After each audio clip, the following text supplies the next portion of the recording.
Sot të fotografosh është një nga trendet më të mëdha, sidomos të rinjve, por tashmë edhe moshave të tjera. Megjithatë, kemi qytete si Shkodra, të cilët kanë qenë më të fotografuara një shekull më parë.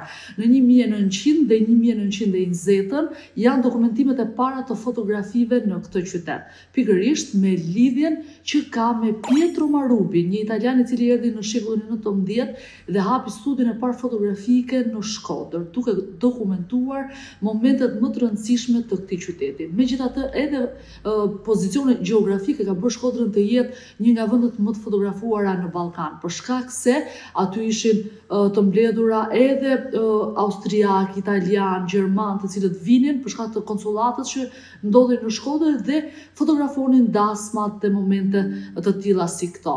Një nga fotot më interesante është ajo e shkodranëve me bicikleta, e cila ishte pikërisht në këto vite kur në shumë qytete të tjera, edhe 40 vite më pas, ende lëvizej me karroca, kuaj apo mjete të tjera, ndërkohë që Shkodra ishte shumë vite përpara. Dokumentimet e fotografive për këtë qytet ja kalojnë edhe Atinës edhe Tiranës.